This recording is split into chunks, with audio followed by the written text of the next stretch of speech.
기도드리겠습니다. 거룩하시며 전지전능하신 하나님 아버지, 저희를 하나님의 형상대로 지으시고 원죄를 가진 우리들을 자비로우심으로 죄를 용서하시며 구원하여 주신 하나님의 은혜에 감사와 영광을 올려드립니다. 가정의 달 5월을 슬기롭게 보내게 해 주셨고, 초여름 호국 보훈의 달 6월을 맞아 오늘도 이 거룩한 주일 주님의 성전에 나와 예배드리게 하여 주신 감사드립니다. 지난 한 주간도 구별된 하나님의 자녀로서 의무를 행하지 못하고 죄를 알면서도 죄를 버리지 못했음을 이 시간 고백합니다.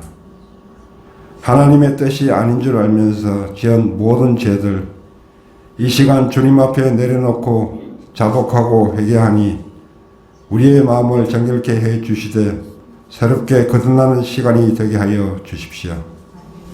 하나님 아버지, 이 나라와 민족을 위하여 기도합니다. 이미 이제 새로운 정부가 들어섰고 이번 지방선거에서 지자체를 이끌어갈 새로운 지도자들이 선출되었습니다. 새로운 지도자들, 주님을 경외하고 겸손함으로 국민들에게 약속한 공약들을 지키는 지혜로운 지도자들이 되게 하여 주십시오. 선거를 앞두고 반으로 나누어져 있던 국민들의 생각을 분열이 아닌 화합으로 하나가 되게 하여 주시고, 모두를 아우르고 포옹하여 오직 하나님을 경외하여 공정과 정의로운 사회가 세워지게 하여 주십시오. 언제나 우리를 지켜주시는 사랑의 하나님, 여름철 무더위에 우리 성도들의 건강을 지켜주시고 호국 보훈의 달, 나라를 지키고자 목숨을 바친 선열들과 유공자들을 특별히 기억하게 하여 주시어 기도하게 하여 주십시오. 아울러 지금 러시아와 우크라이나의 전쟁이 하루빨리 끝나게 하여 주시고 평화를 주사 온 열방이 우리 주 되신 하나님이 통치하면 온전한 평화를 누리게 하여 주시옵소서.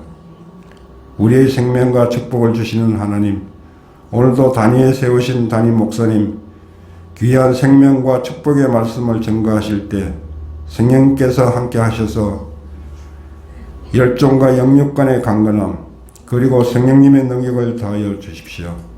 말씀이 선포될 때 성도들 각 개개인의 심령이 변화되고 치유되는 놀라운 은혜와 영광만이 나타나는 귀한 예배의 시간이 되게 하여 주십시오. 참 좋으신 하나님 아버지, 세상을 살아가면서 온갖 고난과 고통을 마주할 때 기도하라는 말씀을 떠올리지 못할 때가 있었습니다. 이제라도 살아계신 하나님 아버지께 예배드림을 소홀히 하지 않게 해주시고 우리들의 생활이 주일 성수에 우선하는 삶이 되게 하셔서 섬기는 교회와 직장, 가정과 일터에서 은혜의 삶을 누리게 하여 주시옵소서. 그리고 오늘도 보이지 않는 곳에서 예배를 위해 묵묵히 봉사하는 손길들 기억하시어 축복을 내려주시고 아울러 성가대에도 큰 은혜를 더하여 주시옵소서. 이 모든 말씀 오직 사랑이신 예수 그리스도 이름으로 기도드립니다. 아멘. 네, 하나님을 같이 보도록 하겠습니다. 빌립보서 2장 14절에서부터 18절까지 있는 말씀입니다.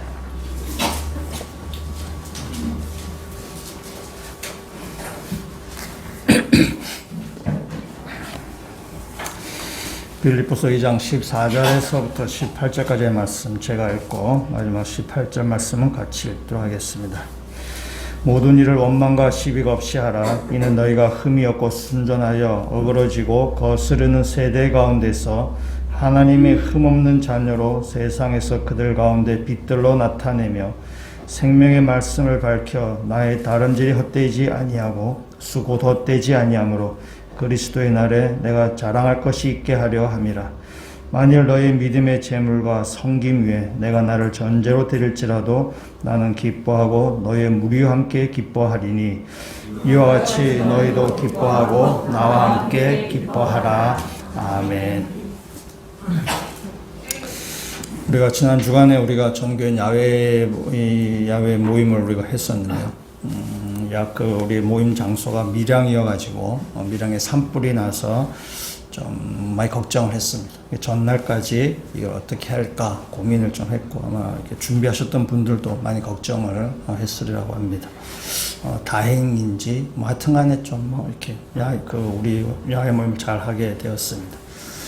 우리가 갔던 그 장소나 환경이나 식사나 여러 가지 프로그램이나 여러 가지 일정들, 시간들을 다 모든 게 다 좋았습니다. 그래서 많은 성도들이 즐겁고 유익한 시간을 가졌다는 얘기 들었습니다. 그래서 참석하신 많은 성도들에게 감사의 말씀을 전하고 또 우리 준비하신 오케이 목장에게도 바쁘신 가운데도 그렇게 수고하고 섬겨주셔서 감사의 말씀을 전합니다.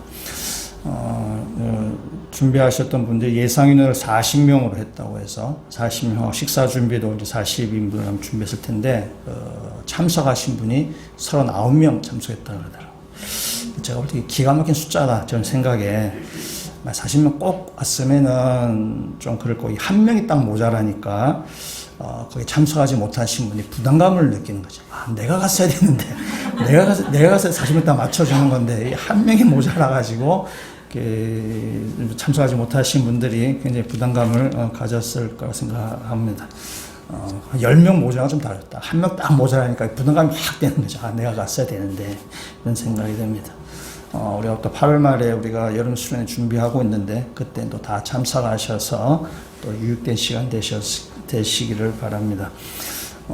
그다음 레크레이션을 준비를 하셨는데 레크레이션 두 팀으로 이렇게 나누셨어요. 두 팀을 나눠가지고 한 팀은 다윗 팀, 한 팀 바울 팀 이렇게 나누셨는데 제가 생각을 해볼 때에 주일 예배 때 빌립보서 바울을 하니까 바울 팀. 그다음에 매일 성경으로 지금 매일 묵상이 지금 사무엘상 다윗이 나오니까 아마 다윗 그래서 바울과 다윗 팀한 것이 아닌가라고 제가 생각해 보는데 맞는지 모르겠습니다. 맞습니까? 예, 감사합니다. 그래 나눴겠다 혼자 생각했습니다. 여러분 바울과 다윗 누가 어느 팀이 이겼나요? 네, 다윗 팀이 이겼어요. 다윗 팀이 이길 수밖에 없는 이유가 다 있습니다. 왜냐하면은 다윗은 목동입니다. 목동에서 양을 친다고 하루 종일 산으로 들러 쏘다니고 또 사울왕 피한다고 도망다닌다고 내 산으로 들러 이렇게 도망다녀가서 두 다리에 근육이 올라와가지고 두 다리가 튼튼합니다. 바울은 복음 전한다고 회당에 앉아있고 감옥에 갇혀져 있고 그래서 별로 이렇게 활동할 시간도 없어요. 게다가 바울 지병도 가지고 있어요. 지병도 있어서 별로 건강이 좋지가 않습니다. 그래서 다윗 팀이 이길 수밖에 없다. 제가 생각을 해보게 됩니다. 그렇다고 바울 팀은 실망하지 마시고 왜냐하면 바울이 여러분을 굉장히 자랑스럽게 여긴다는 사실이 오늘 본문에 나오고 있습니다. 오늘 본문 말씀 16절 말씀을 우리 한번 특히 바울 팀은 더 힘내서 16절 말씀 같이 한번 읽도록하겠습니다. 생명의 말씀을 밝혀 나의 다름질이 헛되지 아니하고 수고도 헛되지 아니하므로 그리스도의 날에 내가 자랑할 것이 있게 하려 함이라. 아멘. 제가 잘 갖다 붙이죠. 바울은 지금 얘기하죠. 이 마지막 날에 빌립보 교회 성도들이 나의 자랑이 될 것이다 라고 지금 이야기하고 있습니다. 이 마지막 날, 그리스도의 날은 모든 것을 다 계산하는 날입니다. 모든 걸 다 계산을 해서 이렇게 판결하는 날이죠. 그래서 이 모든 걸 계산할 마지막 날에 이 빌립보 교회가 바울에게는 자랑거리가 될 것이다 라고 이야기합니다. 그것은 빌립보 교회는 바울의 사역의 열매이기도 하고 사역의 증거라고도 이야기할 수 있습니다. 그래서 이 빌립보 교회 성도들이 바울의 자랑이다 라는 것입니다. 계속해서 17절 18절에 있는 말씀을 한번 같이 한번 읽도록 하겠습니다. 만일 너희의 믿음의 재물과 섬김 위에 내가 나를 전제로 드릴지라도 나는 기뻐하고 너희 무리와 함께 기뻐하리니 이와 같이 너희도 기뻐하고 나와 함께 기뻐하라. 아멘. 여기 나오는 믿음의 재물과 섬김 무슨 제사 용어입니다. 그래서 빌립보 교회 성도들은 자신을 제사로 드리는 것처럼 제물로 드리는 그 삶을 좀 사는 거죠. 그래서 하나님 앞에서도 자신을 헌신하는 삶을 살았고, 지금 바울이 감옥에 갇혀 있다는 이야기를 듣고는 그 바울에게서 물질적인 헌신, 사랑의 수고를 빌립보 교회가 하는 것입니다. 그래서 빌립보 교회의 성도들은 자신을 제사의 제물로 드리는 것처럼 헌신하며 지금 신앙생활을 한다는 것입니다. 그 다음에 나온 그 전제, 내가 나를 전제로 드릴지라도 할 때 이 전제는 제사를 지낼 때에 제물 위에 포도주를 이렇게 붓게 되는데 그것이 바로 전제입니다. 이렇게 포도주를 붓는 그 행위, 그 제사의 여러 가지 그 요소 가운데 포도주를 붓는 것을 전제라고 합니다. 그래서 전제는 제사의 쭉 여러 가지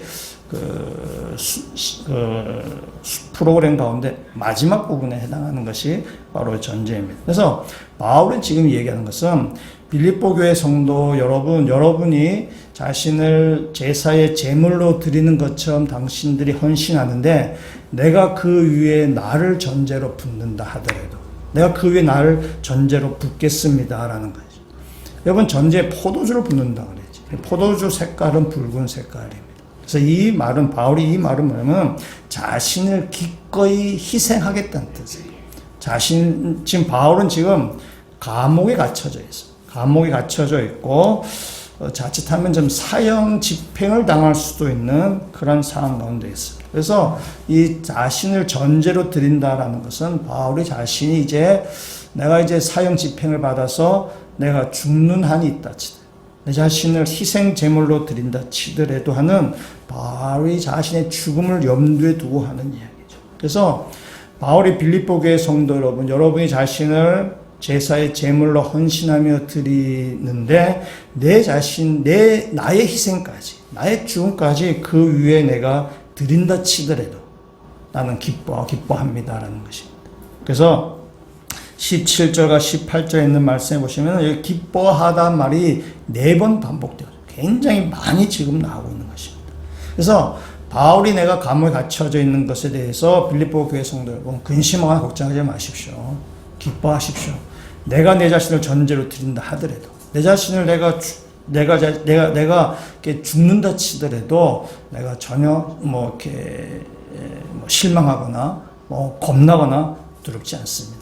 왜냐하면 빌립보 교회 성도 여러분이 자신 하나님 앞에 드리는 것에 나와 같이 나도 여러분의 헌신 위에 나도 내 죽음으로써 같이 해서 그것이 나의 기쁨이고 자랑이고 마지막 날 그 그리스도의 날에 여러분이 나의 자랑입니다. 라고 지금 바울이 지금 이야기하는 것입니다. 그래서 내가 감옥에 갇혀있다 그래가지고 그것 때문에 근심하거나 두려워하지 마십시오. 오히려 그것은 나의 기쁨입니다. 내가 여러분과 함께 내 자신을 드릴 수 있는 것에 대해서 나는 기쁘게 생각합니다. 라고 지금 이야기하는 것입니다. 그래서 이 빌립보 교회는 바울에게는 기쁨이기도 하고 자랑이 된다. 라고 지금 이야기할 수 있습니다. 그래서 오늘 이 본문에 있는 말씀에도 마지막 날 모든 것이 다 이제 결정된 날, 이럴 때에 빌립보 교회 성도가 바울에게는 큰 자랑거리가 된다. 나의 큰 기쁨이다. 그래서 내 감옥에 갇힌 것은 너무 섭섭하지, 이렇게 걱정하지 않아도 된다. 바울이 지금 이야기하고 있습니다. 제가 결혼하기 전에 제 아내의 마음을 싹 움직였던 멘트가 하나 있습니다. 궁금하시죠? 써먹게 이미 다 결혼하셔가지고 여러분이 제가 이렇게 했습니다. 영미가 나의 자랑이다. 나도 영미의 자랑이고 싶다. 이렇게 얘기했습니다. 그냥 패러디한 말이에요. 별로 생각하고 그냥 패러디한 말인데 우리 아내가 거의 감동을 받았습니다. 이게 어디서 제가 패러디했는가 하면은 우리가 각 학교마다 교훈이 있는데요.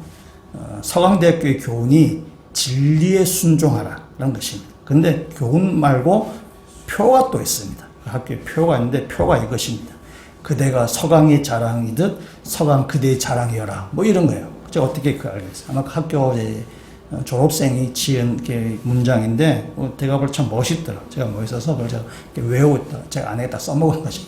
써먹을 때에 아내가 되게 감동을 먹더라. 내가 당황했어요. 이런 게 감동을 먹나 생각했어요. 여기서 제가 다시 한번 패러디하면 이렇게 얘기할 수 있습니다. 예수 그리스도가 우리 그리스도인의 자랑이듯 우리도 예수의 자랑이여라. 아멘이신가요? 예, 아멘이세요. 예수님이 우리의 자랑이죠. 예수님이 우리 자랑, 예수님이 우리 자랑이고 기쁨입니다. 마찬가지로 우리들도 예수님의 자랑이고 기쁨이 되어야 되는 거죠. 그래서 이걸 앞에 나오면 복음에 합당하게 생활해라 라는 말과 같이 연결되는 것입니다. 그의 땅을 살면서 복음에 합당하게 생활하는 것이 그것이 예수님의 자랑이고 예수님의 기쁨이 된다는 것입니다. 오늘 본문의 말씀을 통해서 우리가 어떻게 우리가 그리스도의 자랑이고 기쁨으로 우리 생활할 수 있는지를 오늘 본문에서 세 가지로 한번 교훈을 한번 삼고자 합니다. 첫 번째 우리 14절 말씀을 같이 읽도록 하겠습니다. 모든 일을 원망과 시비가 없이 하라. 아멘. 우리가 예수님의 자랑이고 기쁨이 되는 첫 번째는 우리가 모든 일, 그냥 그 중에 어떤 일, 대부분의 일이 아니라 모든 일을 원망과 시비가 없이 하라라는 것입니다. 이 원망은 불만스러워서 수근수근 거리는 것입니다. 그것이 바로 원망이에요. 투덜투덜 거리는 것.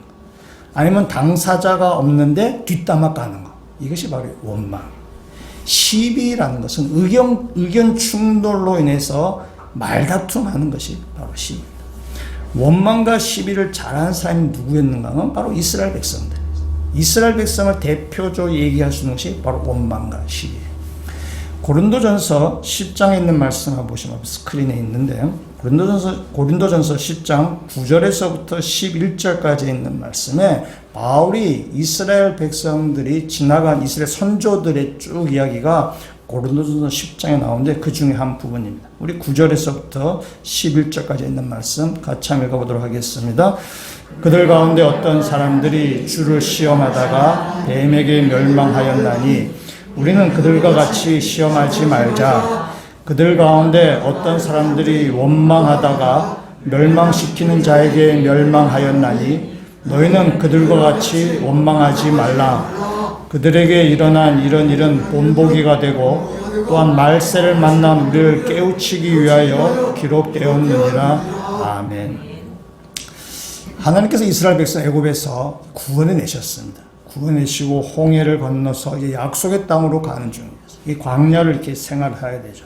근데 이 약속의 땅으로 가는 이 광야 생활하면서 그것이 광야라는 것이 사람이 살 수 있는 땅이 아닙니다. 먹고 자는 것, 날씨도 일교차가 심하고 사람이 기거할 수 있는 곳이 아닙니다. 그러니까 길이 굉장히 험한 거죠. 길이 굉장히 험한 가운데 있을 때에 이스라엘 백성들이 막 불만이 가득 차왔어요. 불만이 가득 차서 막 수근수근거리고 투덜투덜거리고 지도자 모세에 대해서도 막 원망하고 그런 거죠.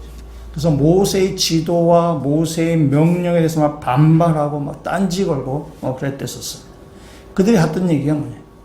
먹을 것이 좀 부족하면 우리가 애굽에 있을 때가 좋았는데 애굽에서는 우리가 고기를 먹었었는데 지금 여기서 이게 지금 우리가 뭐 하는 짓이냐? 생활하기도 마땅치가 않아요. 광야는. 애굽은 훨씬 삶 살기가 좋은 것이죠. 우리가 애굽에 있을 때가 더 좋았는데 이 나와서 무슨 쌩 고생이냐라고 하면서 투덜투덜 불평불만 원망하고 지도자 모세에 대해서 막 대들고 그랬습니다. 그랬을 때에 오늘 이 고린도서 10장에 있는 말씀이 뭐냐면은 결국 그들은 약속의 땅에 들어가지 못했다. 바로 지금 바울이 지금 이야기하는 것입니다. 그래서 바울이 이야기하는 것입니다. 고린도전서를 통해서 고린도전서를 통해서는 고린도 교회 성도 여러분의 선조들처럼 원망하지 마십시오. 여러분의 고린도 교회 성도 여러분 앞에 여러분의 선조들에게 일어났던 일을 여러분의 본보기로 삼으십시오. 바울이 얘기하는 거죠. 이건 고린도 교회만이 아니라 빌립보 교회도 해당하는 말이고 오늘 우리 교회도 해당하는 말이죠. 이스라엘의 우리 믿음의 선조들이 광야에서 불평불만하며 투덜투덜하고 원망하고 시비했던 것을 본받아서 그렇게 해서는 다 멸망에 이르기 때문에 그들의 행함을 타산지석으로 삼으셔서 원망하거나 투덜투덜하지 마십시오라는 것이 바울의 한 얘기죠. 원망과 시비는 어떨 때 일어났는가 하면요. 그러니까 이스라엘 백성을 생각해 보시죠. 하나님께서 지금 이스라엘 백성을 애굽에서 이렇게 구원해 내셨어요. 구원해 내셨는데 하나님의 빅피처가 있는 거죠. 하나님의 큰 계획이 있습니다. 이스라엘 백성 애굽에서 구원해내셔서 광야 동안에 훈련시키셔서 이스라엘이란 나라를 거룩한 나라로 만들어서 이방 나라들과는 전혀 다른 퀄리티 있는 나라, 굉장히 하나님의 정의와 공의가 행해지는 나라, 그래서 이방 나라하고는 수준이 전적으로 다른 그 나라를 만들길 원하시고 그 나라를 통해서 이방 나라들 가운데 선한 영향력을 끼치고 그래서 그 수준 높은 이스라엘을 통해서 주변 나라들을 하나님께로 구원하시고자 원하시는 하나님의 빅피처가 있었던 것입니다. 그래서 이스라엘 백성이 광야 생활하는 것은 그 이제 애굽에 있을 때 노예 근성을 빼는 작업이죠. 노예 근성을 빼고 이제 하나님 나라의 거룩한 시민으로 다듬어져가는 과정인데 그 다듬어져가는 과정 가운데 막 광야 생활하면서 여러 가지 뭐 불편한 것들, 뭐 먹을 것들, 입을 것들, 뭐 그런 것들이 부족하니까 그 막 불평이 막 쏟아지는 거죠. 그래서 하나님의 큰 계획보다도 지금 당장 내 입에 들어오지 아니하는 것들 때문에 당장의 배고픔, 당장의 목마름 때문에 원망하고 투덜투덜 거리는 것이 바로 이스라엘 백성이죠. 그러니까 하나님의 큰 일 앞에서 정말 이스라엘 백성이 투덜대고 이렇게 시비하는 것은 정말 사소한 일이죠. 하나님의 놀라운 그 일 앞에서 정말 이스라엘 백성이 투덜투덜대면서 정말 작은 일이죠. 근데 그 작은 일이 사실 이스라엘 백성에는 뭐 당장의 문제이기도 하죠. 근데 이 문제가 작다는 것이 아니라 이 문제가 참 살아가면서 중요한 먹고 사는 게 중요한 문제겠지만 그러나 하나님의 더 큰 일을 볼 때 하나님께 행하신 놀라운 일을 볼 때에 오늘 무엇을 입을까 오늘 무엇을 마실까는 별 중요한 문제가 아니라는 거죠. 하나님께 맡기고 나가면 되는데 하나님의 큰 그림을 그들이 깨우치지 못하니까 지금 당장 내가 만나는 문제 앞에 경제적인 문제 앞에 내 당장 입에 풀칠하는 문제 앞에 불평하고 불만이 생긴다는 것입니다. 그래서 하나님의 큰 계획을 보아야 되는 거죠.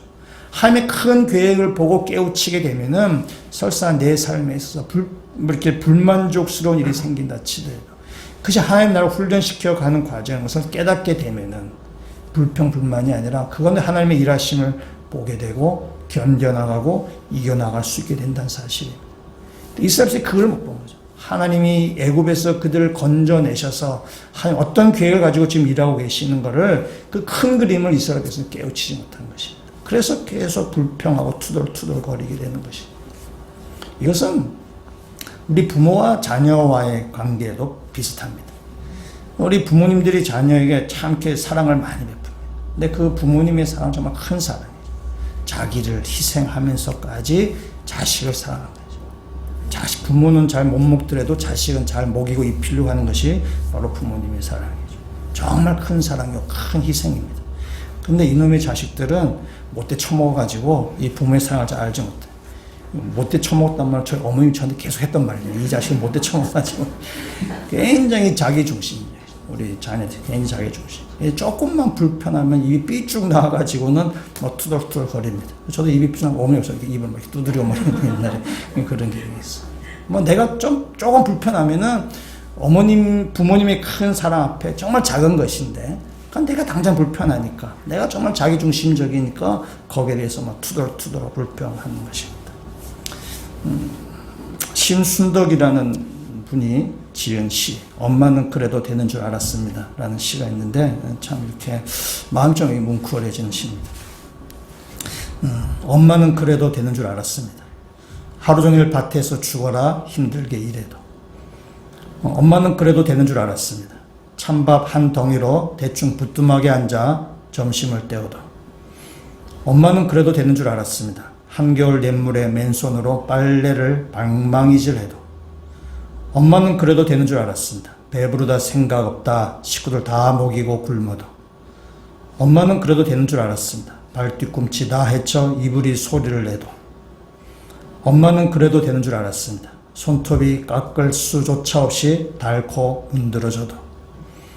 엄마는 그래도 되는 줄 알았습니다. 아버지가 화내고 자식들이 속썩여도 전혀 끄떡없는.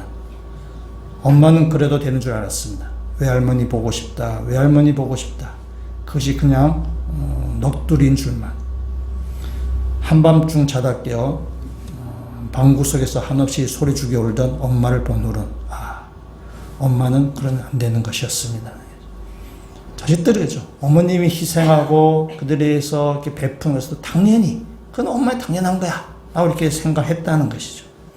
그래서 부모님의 사랑과 희생 앞에서 자식은 자기 것 막 챙기는 거죠. 자기 것 챙기다가 조금 불편하면은 투덜투덜대고 뭐 짜증내고 원망되고, 부모는 당연히 그래야 되는 거야 라고 이렇게 생각했던 것이죠. 그러다가 철이 들고 나서 이제 부모의 사랑과 희생을 알게 되었을 때 보니까 부모님 이제 안 계시는 거죠. 효도하려고 해도 이제 안 계시는 거죠. 이것이 부모와 자식 간의 같은 거예요. 처음 어릴 땐 잘 모르다가 철이 들고 나서 부모의 사랑을 알고 나서 보니까 이미 다 때가 늦은 거예요. 부모와 자식의 관계처럼 하나님과 우리의 관계도 그런 것 같아요. 하나님을 향하신 놀라운 계획과 꿈과 또 우리 자신의 아들까지 죽이시면까지 향하신 큰 사랑이 있어요. 근데 그 큰 사랑을 깨닫지 못하게 되면은 우리가 닥치는 문제 앞에 우리가 당장에 내 이 불칠한 것 때문에 우리는 원망하고 짜증내고 투덜투덜거리고 불평하는 거죠. 우리가 이 땅에서 만난 문제들이 작다는 것이 아니라 그 문제도 참 우리한테 필요한 문제지만은 그러나 우리 하나님의 더 큰 사랑, 우리한테 행하신 더 놀라운 은혜를 우리가 생각할 때에 우리가 당하는 문제, 우리가 당하는 그 일들은 우리가 견뎌나갈 수 있게 된다는 사실입니다. 그래서 우리 이 땅을 살아갈 때에 영적인 철이 드셔서 영적 눈이 밝아지셔서 하나님께서 우리가 행하신 일, 하나님께서 우리가 하신 놀라운 계획들을 바라보셔서 이 땅 가운데 원망과 시비가 없이 하나님의 큰 사랑 가운데 이겨나가시는 믿음의 성도가 다 되시기를 주님을 축원합니다.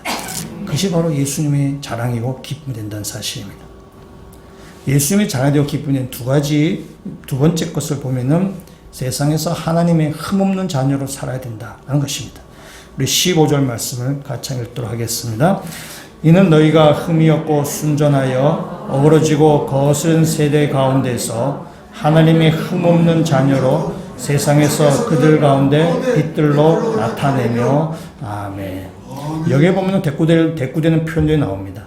흠이 없고 순전하여, 그 다음에 어그러지고 거스르고, 약간 좀 대꾸되는 표현이죠. 이 말이죠. 어그러지고 거스리는 이 세상에서 그리스도인은 흠없고 순전하게 사십시오라는 것입니다. 그것이 바로 예수님의 기쁨이고 자랑이 되는 그리스도인의 삶의 자세인 것입니다. 여기 이 어그러지고라는 것은 굽어졌다, 뒤틀려졌다라는 뜻입니다. 그러니까 세상은 어그러진 거예요. 세상은 굽어졌다라는 것입니다. 여러분, 우리가 이제 이 나이쯤 되니까 여러분들 아시지만은, 젊은 사람들한테 좀 미안하기도 하지만은, 여러분 세상은 그렇게 정직하고 세상은 성실한 사람이 성공하는 세상은 아닙니다. 세상은 막 우리가 뭐 부지런하게 뭐 이렇게 아주 성실하면은 성공한다고 생각하면 그렇게 생각하면 정말 순진한 사람입니다. 세상은 그렇지 않습니다. 세상에는 억울한 일도 많고 부정한 일도 많고 내가 원치 않은 결과를 받을 때도 많이 있어요. 그냥 교통사고가 났을 때 어떤 경우는 가해자와 피해자가 바뀌는 경우들도 있습니다. 목소리가 큰 사람이 뭔가 더 많이 챙기는 것처럼 보는 것이 바로 이 세상입니다. 여러분, 감옥에 갇히는 사람들 중에 다 뭐 범죄자들이지만 그 중에 20%는 무죄라고 합니다. 죄가 없는데 억울하게 그 감옥살이 하는 것이죠. 우리나라에 아주 대표적인 유명한 사건이 익산 약촌 오거리 살인 사건이 있어요. 아마 웬만한 분 다 아실 것입니다. 경찰이 어떤 범인을 잡았어요. 이 범인 15살 소년인데 사실 이 소년이 살인을 저지른 것은 아닌데 경찰이 이 소년에 대해서 아주 폭행하고 아주 위협하게 수사를 해서 이 소년에게 살인 누명을 씌웠습니다. 이 소년이 억울하게 10년 동안 감옥살이 했어요. 그리고 10년 뒤에 만기가 되어서 이렇게 출소하게 되었습니다. 그 사이에 진범이 자수했어요. 진범이 자수했는데도 경찰이나 검찰은 무시했습니다. 왜냐하면 그걸 인정하는 순간 자기들이 했던 어떤 그 죄악들, 그들 했던 불법들이 다 드러나기 때문에 그냥 이렇게 쌩까버리는 것입니다. 그러다 이제 만기하고 출소를 했는데 막 그렇게 해서 끝날 수 있었었는데 근로복지공단에서 사망보험금으로 그 죽은 사람에 대해서 이자를 합해서 1억 4천만 원을 청구했어요.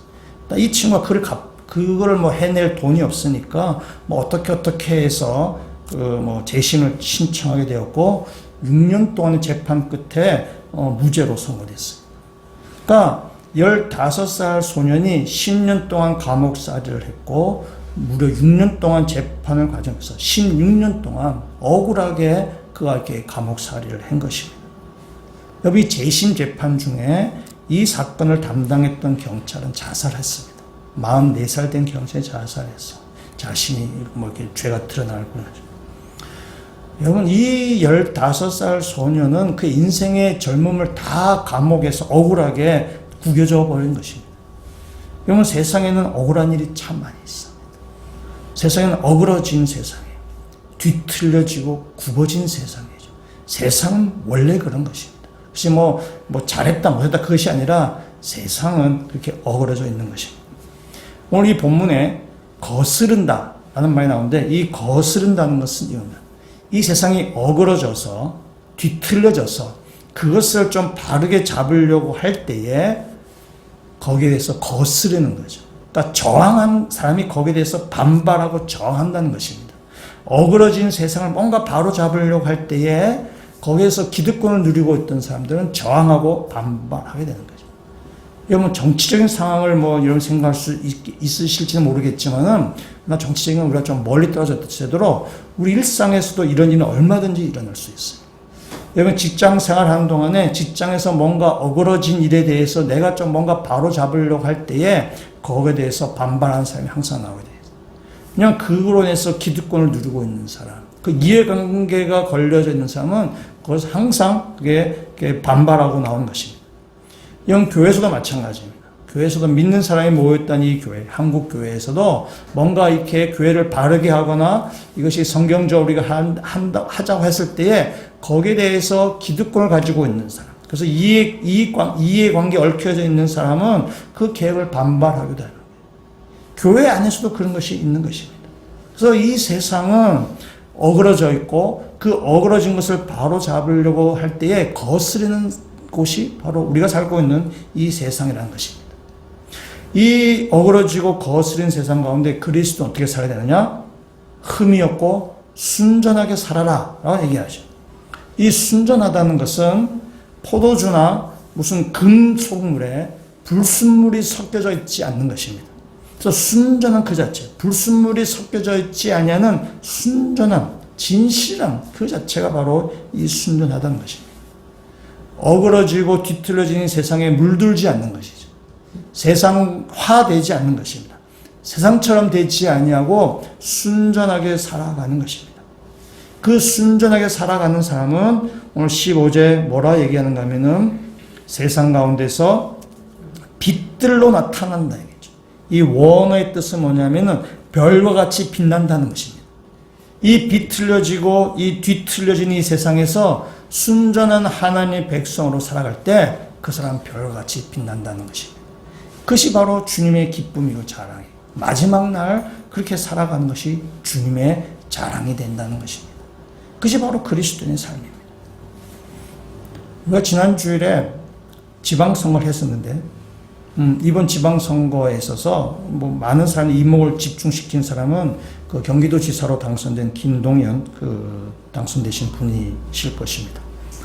자기가 밤에 이렇게 개표를 이렇게 보는데 이렇게 조금 좁혀지는데 이렇게 좁히지 않고 TV에서는 상대방이 당선 유력 이렇게 나오더라고요. 안 되는가 보다 라는 생각하다가 새벽기도 가기 전에 잠깐 봤어요. 궁금해가지고 잠깐 보니까 여전히 안 되더라고요. 안 되는구나. 새벽기도 마치고 같이 하니까 됐다 나오더라고요. 참 언론에서도 얘기했죠. 10시간 드라마다 뭐 얘기하고 본인은 이렇게 얘기하더라고요. 9시간 동안 지고 10분 이겼다 이렇게 말씀하시더라고요. 이번 이 선거에서 이 경기도 그 도지사 그 개표 과정이 참 드라마 같은 일이고 아슬아슬하게 이겨서 뉴스의 중심에 서고 사람들이 얘기도 이렇게 많이 됩니다. 뭐 걸린 분은 기분 좋고 떨어진 분은 기분 나쁘겠지만 뭐 그랬습니다. 근데 개표 과정보다 이 당선된 이 김동연 이 지사의 그 삶을 보면은 이분의 삶이 참 감동이 있고 참 품위가 있다고 생겨지게 됩니다.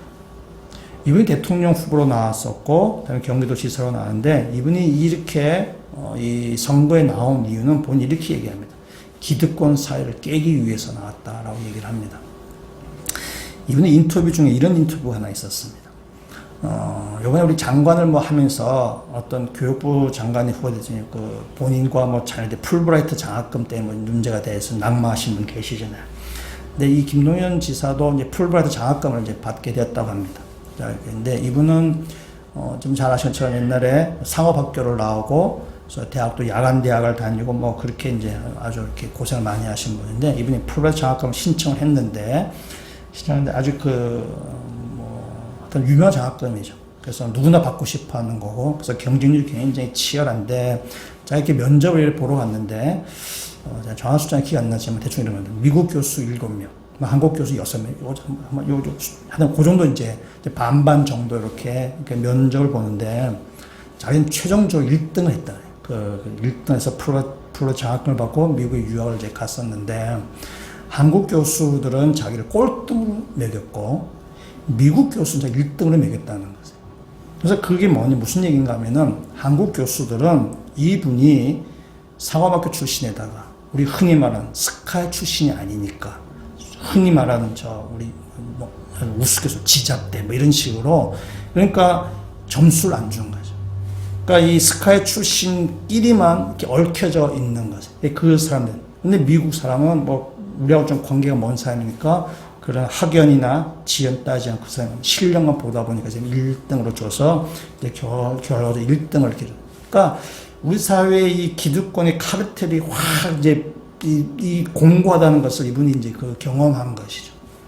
그래도 이분은 뭐냐면은 그게 기득권 사회에서 편성해서 자기도 그렇게 살아가려고 하지 않냐고 그 기득권 사회를 깨겠다라는 것이 이분의 어떤 자기의 어떤 철학이고 가치죠. 이분의 인생이 앞으로 어디까지 갈지는 저는 잘 모르겠어요. 이분이 제가 볼 때 사람을 선동하거나 뭐 이렇게 격정시키거나 사람 막 이렇게 뭐 흥분시키는 능력이 좀 부족해서 다음에 대통령 나와도 될진 어떤지는 제가 잘 모르겠지만 그러나 그 대통령에서 안 된다 치더라도 이분의 삶은 이분의 인생 철학은 이 사회에 던지는 메시지가 있다고 생각합니다. 최소한 이분의 삶은 우리 사회의 별과 같이 빛나는 것이에요. 우리 사회의 부정적인 부분, 우리 사회가 깨야 될 부분에 대해서 자신의 삶으로 이렇게 드러내려고 하는 것입니다. 이분은 신실한 그리스도인으로 얘기 들었습니다. 여러분, 정치인들은 교회를 다니는데요. 뭐 모든 건 아니지만 대부분에 보면 다 큰 교회 다니게 되어 있어요. 큰 교회가 아직 표가 많으니까. 하여튼 뭐 큰 교회 다닌다. 큰 교회 다 다니는데 이분은 교회가 큰 교회 아닌 것 같아요. 손봉호 장님 다니는 교회 다니신다 그러시더라고요. 그게 큰 교회는 아니죠. 그러나 그 바른 메시지 하는 교회, 바르게 하는 그 교회를 다닐 때에 바른 신앙을 잘하지 않을까 생각하게 됩니다. 마찬가지로 이건 정치를 다 떠나서 한 그리스도인으로서 우리에게 주는 메시지가 있다고 생각하죠. 이 어그러지고 뒤틀려진 이 세상 가운데서 우리가 어떻게 살아야 될지, 이 세상 가운데서 우리가 순전한 사람으로 그리스도의 순결한 백성으로 살아가는 것이 무엇인지 우리에게 보여주는 그런 하나의 메시지라고 생각하게 됩니다. 말씀 하나 보시면요. 구약의 성경에 있어서 이 정말 별같이 빛나는 존재가 한 명 있습니다. 바로 다니엘입니다. 다니엘서 12장 3절 말씀을 같이 한번 읽도록 하겠습니다. 지혜 있는 자는 궁창의 빛과 같이 빛날 것이요 많은 사람을 옳은 대로 돌아오게 한 자는 별과 같이 영원토록 빛나리라. 아멘. 지혜 있는 자는 별과 같이 빛날 것이다. 별같이 빛나게 되어서 많은 사람을 옳은 대로 돌아오게 한다는 거죠. 그것이 바로 지혜 있는 자라는 지금 다니엘은 이야기하고 있습니다. 이 어그러지고 뒤틀려지는 세상 가운데서 순전하고 흠이 없는 사람이 별과 같이 빛나는 인생을 살아가는 것이고 그런 별같이 빛나는 삶을 통해서 많은 사람들을 옳은 대로 돌아오게 한다는 것입니다. 그 사람의 지위가 세상에 무엇인지 상관이 없이 내가 서 있는 자리에서 세상을 닮아가지 아니하고 그 가운데서 순전한 그리스도를 살아갈 때에 많은 사람들을 빛 가운데로 돌아오게 하는 그게 쓰임받는 것이 주님의 기쁨이고 자랑이고 또 우리의 주신 인생 가운데 정말 우리 인생을 빛나게 살아가는 길을 살죠. 그래서 우리가 속해 있는 여러분의 삶에 있는 그 영역에 있어서 여러분이 삶에는 그 자리에 있어서 어그러진 세상 가운데 이 억울하고 뒤틀린 세상 가운데 닮아가지 않냐고. 억울해서 나도 힘을 가져야 되겠다라는 세상적인 사고방식이 아니라 그 가운데서 그리스도인의 순전한 백성으로 흠이 없는 백성으로 살아가시는 그 주님의 기쁨이 되시는 주의 백성들 되시기를 주님으로 부탁드립니다. 세 번째, 그리스도의 자랑이 되는 세 번째는 우리가 수고하고 다름질하는 것이 헛되지 않아야 됩니다. 우리 16절 말씀을 같이 읽도록 하겠습니다. 생명의 말씀을 밝혀 나의 다름질이 헛되지 아니하고 수고도 헛되지 아니하므로 그리스도의 날에 내가 자랑할 것이 있게 하려 함이라. 아멘. 여기 생명의 말씀을 밝혀 해서 밝혀 여기 갑주가 있으실 텐데 갑주에 뭐라 되어 있나요? 예, 붙들어 되죠. 붙들어. 그래서 이 밝힌다라는 이 말은 횃불을 횃불을 움켜잡고 앞으로 내미는 행동이 바로 여기에 밝힌다라는 것입니다. 그래서 생명의 말씀을 내가 굳건하게 붙들고 있어야 되고 그 굳건하게 붙든 것을 앞으로 이렇게 내밀어야 되는 거죠. 말씀을 붙드는 것만이 아니라 그 말씀을 가지고 붙든 거 가지고 생명의 말씀을 세상 가운데 이렇게 이렇게 앞으로 이렇게 드러내야 되는 것입니다. 그래서 이 어그러진 세상, 이 어둠이 가득한 세상에서 생명의 말씀을 움켜잡고 그 생명의 말씀을 세상을 향해서 빛을 밝히는 것.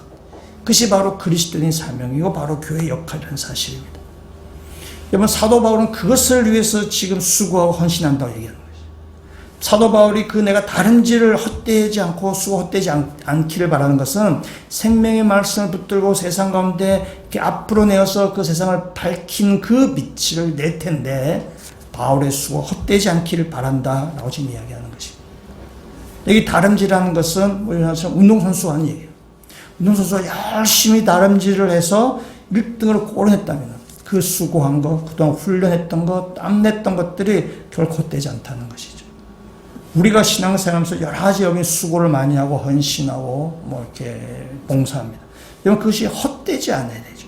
헛되지 않아서 여러분 우리의 수고했던 것이 이것이 내가 꼭 이 생명의 말씀이 세상을 비치는 빛의 역할을 잘 감당할 수 있도록 내가 수고하고 헌신하는 것이 헛되지 않아야 되는 것입니다. 우리가 자칫하면은 열심히 수고하는데 헛된 수고할 수 있습니다. 바울이 얘기하죠. 내가 허공을 치는 것처럼 하지 않기 원한다라고 얘기해요. 고린도전서에서. 우리 수고하는 것, 헌신하는 신앙생활 우리 다시 한번 잘 점검해 보셔야 되죠. 헛수고가 되지 않아야 됩니다. 오발탄이라는 소설 이범선 선생님이 계시는데 이분이 피해자라는 소설을 이렇게 단편 소설을 썼습니다. 이런 내용입니다. 주인공이 최요한이라는 사람이 나오는데 그 아버지는 평양에서 고아의 아버지로 칭송받는 사람입니다. 고아원을 이렇게 세우고 그래서 고아들과 잘 지냅니다.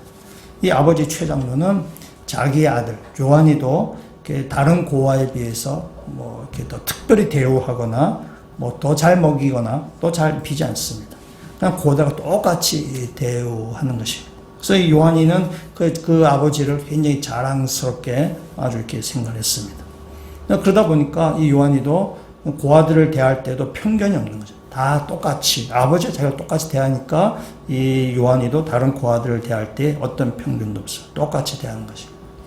그 고아원 중에 양명숙이라는 여자아이가 있었어요. 이 명숙이를 요한이가 사랑하게 된 것입니다. 그래서 사랑해서 나중에 결혼을 할 생각을 했습니다. 그래서 결혼할 생각을 하고 이제 아버지에게 이제 결혼을 하겠다라고 이렇게 인사하러 그래 갔습니다. 아버지 축복을 받으라고 생각하고 왔습니다. 아버지 최장로가 반대했습니다. 반대한 이유는 것입니다. 아무리 명숙이가 똑똑해도 고아를 며느리로 삼을 수 없다 하는 것이었습니다. 요한이는 상상하지 못했던 일을 겪은 거죠. 그러면서 자기 아버지 최장로의 신앙을 똑바로 보게 된 것입니다. 아버지 신앙은 굉장히 이기적이고 아주 이렇게 자기중심적인 것이죠. 고아를 위해서 고아원을 운영한 것이 아니라는 것을 깨달은 거죠. 자기 만족을 위해서, 자기 세상에서 명예를 위해서, 사람들의 갈채와 박수 소리 때문에 이 고아원을 운영해요. 사람들이 자기를 다 이렇게 존경스럽게 쳐다보는 것에 대해서 거기에 만족하면서 그렇게 하는 것이죠. 그래서 이 고아에 대한 사명은 갖고 있었지만은 고아에 대한 사랑은 없었던 것이에요. 그러니까 요한이가 보기에는 그 아버지의 신앙은 가짜예요. 알맹이가 빠진 껍데기만의 신앙이라고 이 아들은 생각된 것입니다. 이 최장로, 그러니까 아버지 그 고아원 원장이 반대했던 사실을 알고 이 명숙이가 아무도 모르게 고아원을 이렇게 나와서 어디 숨어갑니다. 요한이 그때 충격을 받았어요. 그리고 20년이 지나고 나서 이 명숙이 술집 마당이 되었습니다. 마당이 아니라 마당이 되었습니다. 요한이가 이 명숙이를 만나서 또 충격을 받았어요. 엄청난 충격을 받은 것이죠. 그래서 명숙이가 자살로 그의 생을 마감했습니다. 요한이 더 큰 충격을 이제 받게 된 것입니다. 이 소설을 통해서 이번 선생님이 얘기하고자 하는 것은 이거죠. 요한이와 이 명숙이가 그 고아원의 원장이신 그 아버지이면서 그 최장로의 그 껍데기만인 그 신앙, 그에 대해서 회의를 느끼는, 그 기독교에서 회의를 느끼고 그로 인한 피해자라는 의미로 지금 이야기하는 것입니다. 그래서 이번 선생님은 이런 걸, 이 껍데기만의 기독교를 뭐라 표현하냐면 구두 속의 돌멩이다라고 얘기해요. 여러분 신발 안에 돌멩이가 있으면은 얼마나 불편합니까? 걸어갈 때 그것 때문에 우리가 막 굉장히 불편한 거죠.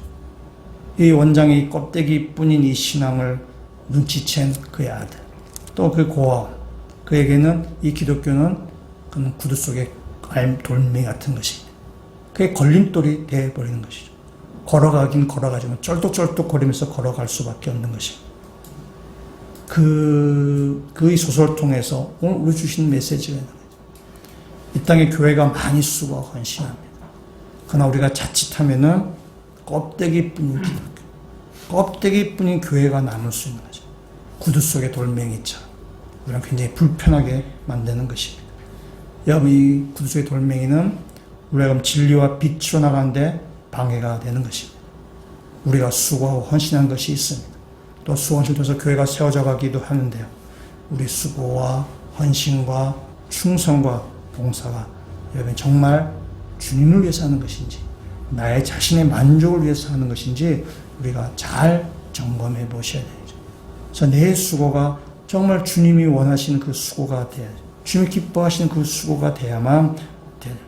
그렇지 않으면 우리는 껍데기뿐인 신앙, 그냥 오히려 방해물이 되는, 그래서 우리한테서 가짜 신앙이 될 수 있다는 사실입니다.